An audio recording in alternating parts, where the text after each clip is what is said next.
Hello guys, welcome back to my new blog. তো পুরো ভিডিওটা দেখতে থাকো কি করছি আমরা।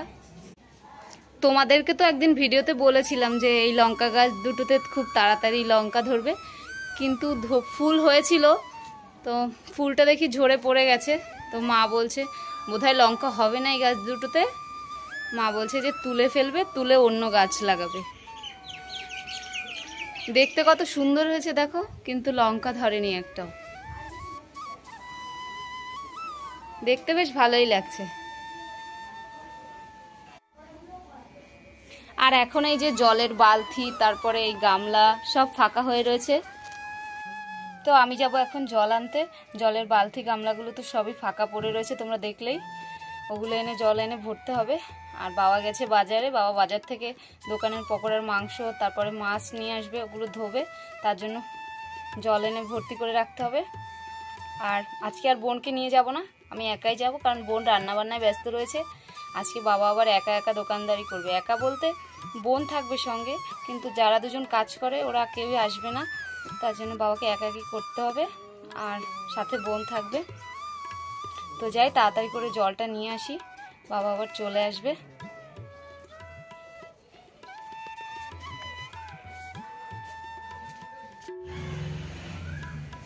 জল আনার পরে আমার ছেলে তো ঘুমিয়েছিল, তো এই যে ঘুম থেকে উঠে গেছে। ঘুম হয়ে গেছে ওর, ঘুম হয়ে গেছে। এই যে আরেকজন চলে এসছে।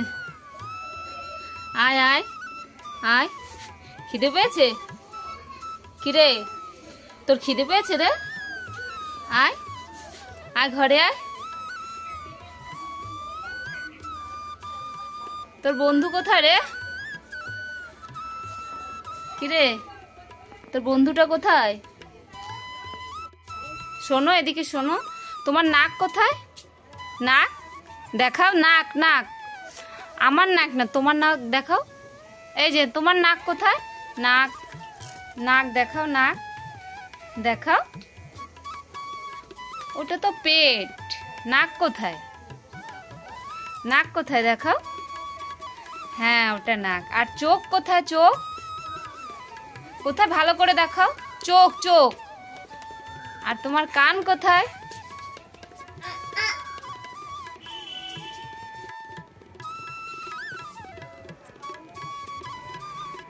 যদি পড়ে যায় না জলটা, আমি মারবো কিন্তু।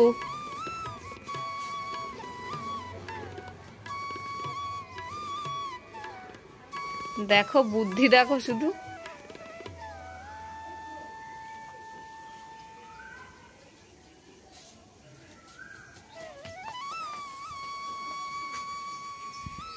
গাড়ি কোথায় তোমার? আর এখন একটা তোমাদের জিনিস দেখাবো, সেটা হচ্ছে এই যে কাঁচা আম।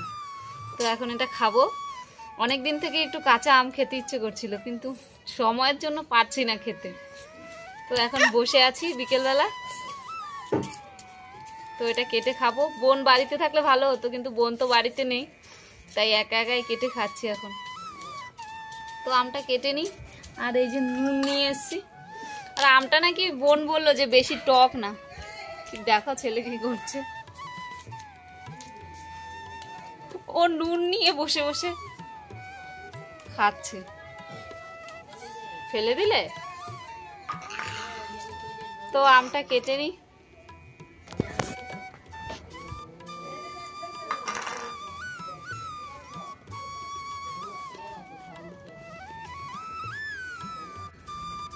হাফটাই কাটি, পুরোটা বোধহয় খেতে পারবো না একা একা।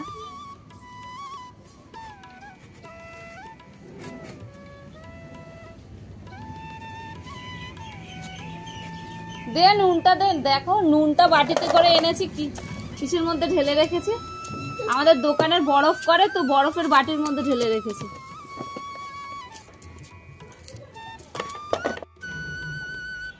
দেখো ওর অবস্থাটা দেখো। দে আমাকে একটু দে, নুন দে। ও দেবে না, তো আমি ওর থেকে এখান থেকেই নিয়ে নিই। দাও বাবা আমাকে একটু দাও। না না না না, এই যে একটুখানি নুনটা লাগিয়ে নি। দাও আমাকে, তুমি খাও। তুমি খেও না, তুমি খেও না। এই দেখো নুন খেয়ে কি অবস্থা, নুন খেয়ে কিরকম করছে দেখো। তো খেয়ে নি, দেখি কেমন লাগে। বোন তো বললো যে বেশি টক হবে না।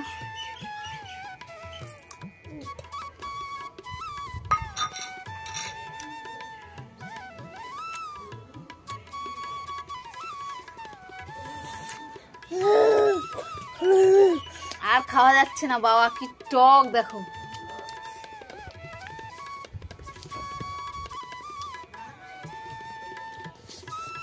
ভীষণ টক, ভীষণ।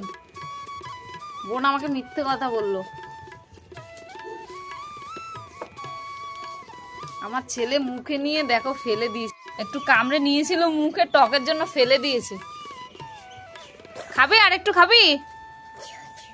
এই যে একটু খাবি, নে তো।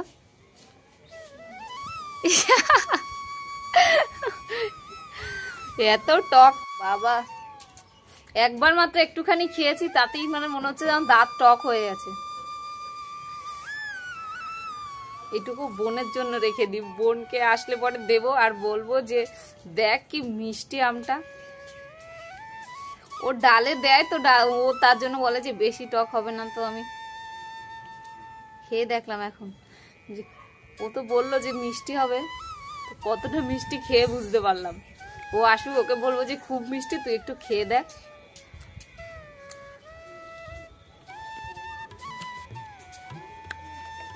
এর থেকে টক আম বোধহয় আর পৃথিবীতে হয় না। নুন দিয়ে খাই।